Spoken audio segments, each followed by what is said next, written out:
Welcome to this edition of IBFD's Tax Takes News and Views, bringing you the week's tax news in a nutshell. I'm Barry Larking, Special Counsel at the IBFD, and with me for our Beyond the News interview is Stuart Gibson, IBFD's Chief Editor, Global News in Washington, D.C.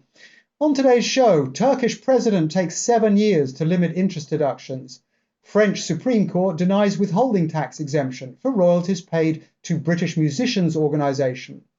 And government relief to address the COVID crisis may be welcome, but suggests a longer and harder economic hit.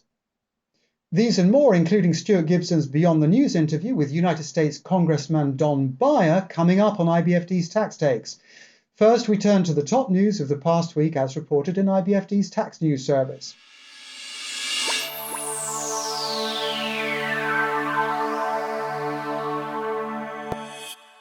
The pandemic will leave deeper and longer-lasting scars on the world's economies than first expected, if recent government responses to the COVID crisis are any indication.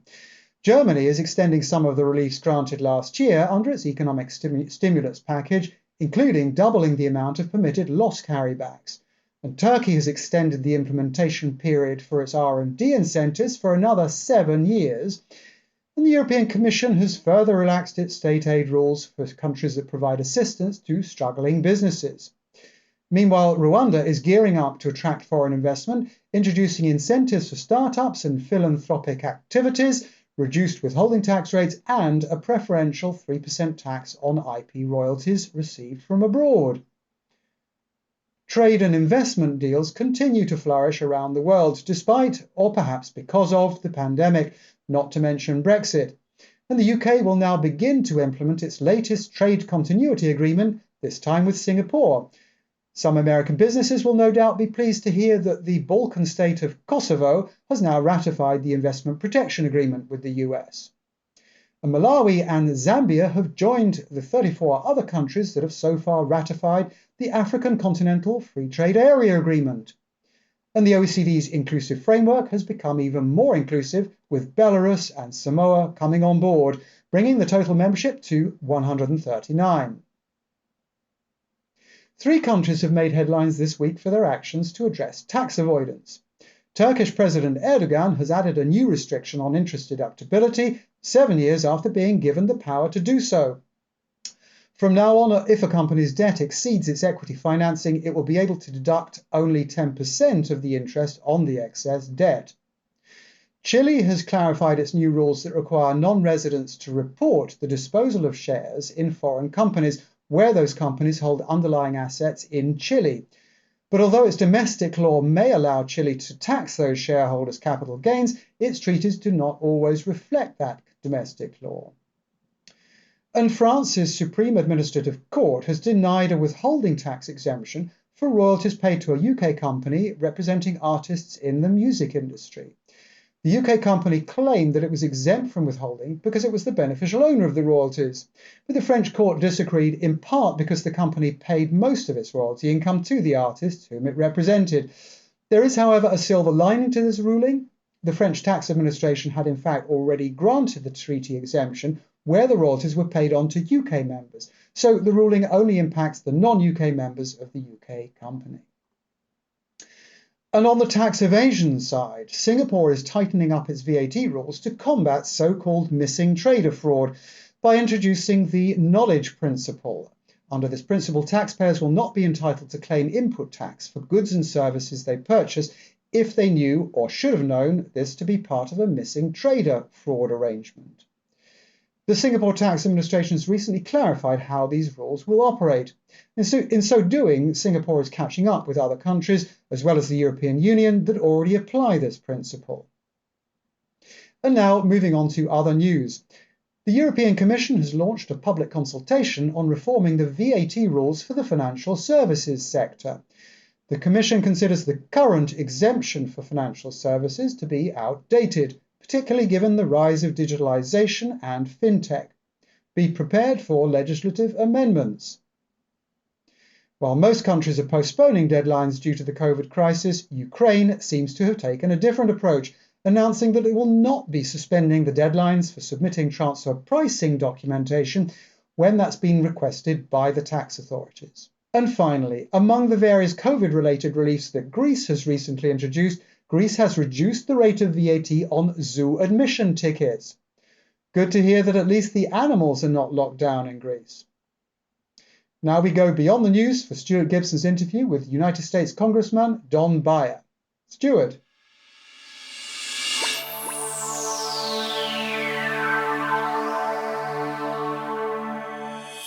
Thank you, Barry, for your informative news report. I'm Stuart Gibson, Chief Editor of Global News here at IBFD. I'm joined today by Congressman Don Beyer, a Democrat who represents the 8th Congressional District of Virginia in the U.S. House of Representatives and sits on the Principal Tax Writing Committee in Congress, the House Ways and Means Committee. Welcome, Congressman Beyer, and thank you for taking the time to talk with us today. Stuart, thank you for the invitation. We've been friends for a long, long time in politics in Virginia, and it's wonderful to see you informing the world about tax policy. And we're glad to have you share what's going on now with our viewers around the world. So we have a lot to talk about, so let's dig right in. Right now, you all are focused on passing President Biden's COVID relief package, the American Rescue Plan. There's a lot of moving parts there. You've got to get checks in people's pockets, vaccines in people's arms. I got mine yesterday. And children back in school, and it's moving forward through a process called budget reconciliation. Now, a lot of people, particularly our international viewers, are not familiar with this process of budget reconciliation. First, could you tell us what it is, why it's being used for COVID relief, and what restrictions or limitations does the reconciliation process carry with it?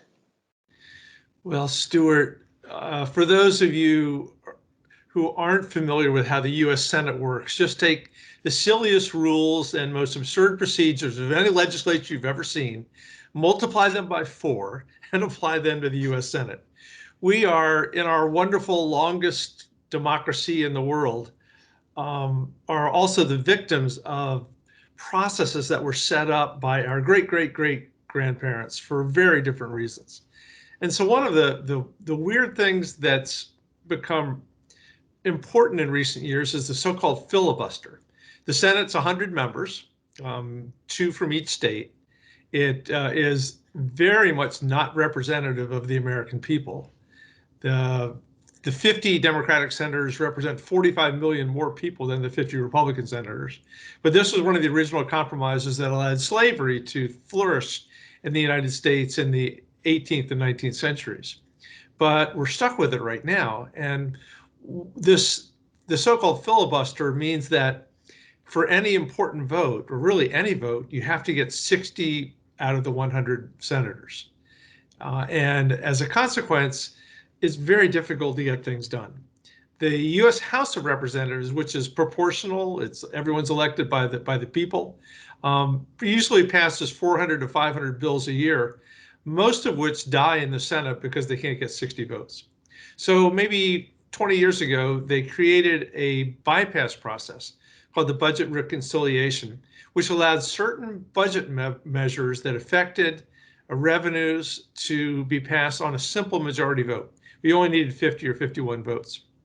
You usually don't like to do that because you want things to be bipartisan. But in this case, when Joe Biden was elected on a promise of bringing desperately needed economic aid to the unemployed, to small businesses, money for COVID vaccines, money to open schools again safely, it looks like possibly the only way we will get this done is use this budget reconciliation process. And it's complicated, and we can go through how it all works, Stuart, but basically we passed a bill that authorized $1.9 trillion, and now we're putting in all the pieces of it and hope to get it done by March 14th. And by the way, it's still, even though we are proceeding on a budget reconciliation path, that it's very possible that we could get a bipartisan deal. The President Biden is by nature a bargaining type person, and there are a bunch of Democrats and Republicans in the Senate, so-called Gang of 16 or Gang of 20, that would like to do things in a bipartisan way. They just have to find a compromise that's sufficient to meet the needs of the American people in Joe Biden's view. So we're having our fingers crossed. on that. But if it doesn't happen, we have this budget reconciliation process, and we can literally pass it without a single Republican vote. So if hoping for bipartisan, but if it comes down to having to rely on budget reconciliation for the COVID relief package, what does that mean for Congress, the ability of Congress to use reconciliation to pass major tax reform? And we know that, just for our viewers, that this is exactly how the Tax Cuts and Jobs Act was enacted under the former president in December of 2017. That's exactly right, which puts some of my Republican friends in an awkward position because they argue against using budget reconciliation for this COVID relief when they used it for the Tax Cut and Jobs Act just a few years ago.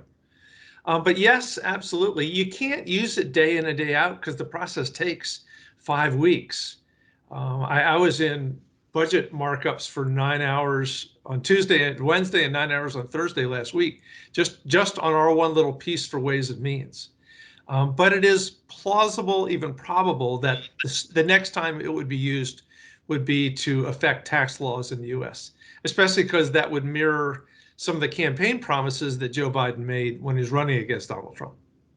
Well, that gets us very conveniently into my next question, which is, as you just mentioned, then candidate Joe Biden issued a very comprehensive set of tax proposals, everything from raising the corporate rate up to 28%, which is not where it was before the Tax Cuts and Jobs Act, to doubling the GILTI rate, to imposing a higher tax rate on Americans who make more than $1 million a year, and a number of other changes, structural changes to the tax laws as well. And as you and I both know from experience, because we've both been elected officials, it's one thing to campaign, and it's another thing to govern.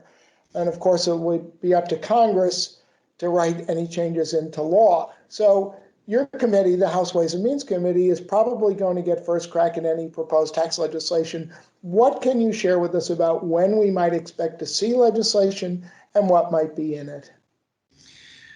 Well, the first trigger, I think, Stuart's going to be the Biden promise to get a big infrastructure bill. This is one of the things that Democrats and Republicans have agreed upon for a long time, just not done anything. Both candidate Hillary Clinton and President Donald Trump promised an infrastructure bill. And the hard reality of infrastructure bill is to do anything meaningful, you need a revenue source, preferably a new standalone inflation-resistant revenue source that can fund it, over the next 20 years. That's difficult for anybody to do.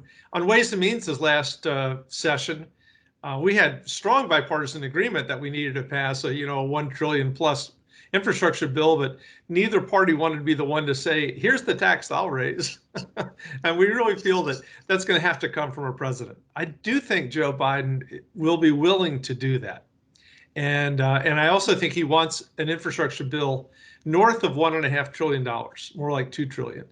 We've just seen the largest deficit increase in American history in the last year because of COVID, but it went up a ton in the first 3 years of Donald Trump also. Sooner or later, we're going to have to realize that if we want to spend 21 or 22% of our GDP on public services and military and Medicare, we can't tax ourselves at 15 or 16% of our GDP. That gap probably isn't sustainable. There's an old Herb Stein quote that says, if something's too good to be true, it's not true. And so far, with our zero interest rates and QE 1, 2, 3, 4, and a forgiving Federal Reserve, we've been able to get away with the huge deficits. But I think many of us are concerned that we can't do that forever. I think that's a fair observation. I did want to come back to something that Secretary Yellen said during her confirmation proceeding in the Senate, which was cautious about raising corporate taxes before we have seen some significant recovery from the COVID-induced recession that we're in now. So that brings me back to when do you think we'll see something? Will it be later this year? Will it be next year? I mean, I know the federal government operates on an October 1 fiscal year, so conceivably you could do reconciliation in the fall. But what do you see as realistic?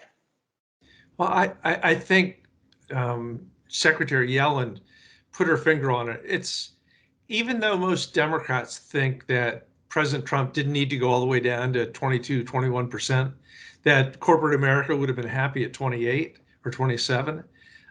We almost certainly don't want to raise it while we still have an unemployment rate that's officially 6.5 and unofficially probably pushing 10, 9.5 to 10, and much higher for Black and Hispanic communities. This is the same challenge, Stuart, that we have with the minimum wage. We, as Democrats, we'd love to get the minimum wage up to someplace where you could actually rent an apartment or buy groceries. But it's going to be tough to do that in the middle of a recession when you already have, 800,000 people filing unemployment claims every single week, new unemployment claims. So I would, I'm not the one who decides, but I would be really surprised if you saw a major new tax initiative in this calendar year. And it gets difficult in the second year because it's an election year and people are always reluctant to do things in an election year. The one thing I think would be the most plausible would be some sort of standalone revenue measure to fund this huge infrastructure bill that we hope to do. Probably not the whole thing. There's a lot of sense that if we do $2 trillion, maybe half of it will be bonded over 20 years or 30 years, and the other half would be direct expense. So you figure out how that works from a tax perspective. So then you only have to worry about debt service and the principal repayments over time. That makes sense. So I did want to touch on one other thing because we have a very international audience at IBFD, and we've been following very closely, and I'm sure you're familiar with the OECD's efforts to tackle the tax challenges of the digital economy. Right now, the clock is ticking. A number of our trading partners, Britain, France, Germany, have said, look, if we don't have a deal by the middle of this year, we're going to go ahead and full steam ahead, make permanent our taxes. They call the GAFA, Google, Apple, Facebook, and Amazon. And of course, that's a huge hit to the American economy as well. We've seen indications from Secretary Yellen and the team that she just put in place a couple of weeks ago that we do want to re-engage. So where do you see the U.S. on these issues as we re-engage with the OECD and members of the inclusive framework? Well, probably in a slightly different place just because of the re-engagement. One of the things that distressed me about the Trump administration is our withdrawal from the WHO, from the UN in so many ways, from the WTO, et cetera. I think one of the great promises of the Biden administration is to re-engage with the world, to once again try to pay our not just pay our fair share, but play our leadership role in these international institutions, which means that there can be more of a dialogue rather than my way or the highway. On the digital services, I think we all recognize that these companies need to be taxed, but they need to be taxed fairly. They have a huge impact on our economy. They can't go tax-free, but we need to coordinate it so that what France is doing makes sense with what we are doing. This, by the way, ties into the larger issue of the global taxation of corporations. It's a very sticky, complicated subject, but I think most Americans would think that what we did, or most economists, what we did in the Tax Cut and Jobs Act made it worse in terms of the American economy rather than better. Stuart, you and I met when I was serving in Switzerland for those 4 years. And the number one sticky issue was Americans hiding money in Swiss bank accounts. But the far more delicate, important issue was how you handled those companies that had their headquarters in Zug paying Swiss Zug taxes when most of their sales were in the United States. How do we rectify that in a way that's fair to everybody? And I know the OECD is working really hard on that, and I'm hoping the Biden administration will weigh in and work something out. Well, thank you for sharing that. And for those of our viewers who are not familiar, Congressman Beyer was the U.S. ambassador to Switzerland for the first Obama term, if I'm not mistaken. So Thank you so much. Our guest today has been Don Beyer, Democrat, U.S. Congressman representing Virginia's 8th Congressional District. Congressman, thank you so much for sharing your insights with us on what promises to be a very busy 2021 in the U.S. Congress. It's going to be fascinating the next couple of weeks. And let's still hope for a bipartisan solution on COVID relief, but we will have a solution one way or the other. Well, that is encouraging. As an American who has not left his apartment except to go grocery shopping into the doctor in the last year, we're going to be that will be welcome news. So soon, that Stuart, wraps up you'll be this old week. enough to get vaccinated. I got my first shot yesterday. Oh, good. That wraps, Congratulations. thank you. That wraps up this week's edition of Tax Takes News and Views, the week's tax news in a nutshell. From Barry Larkin and myself, thank you for watching. Here's hoping your week is not too taxing.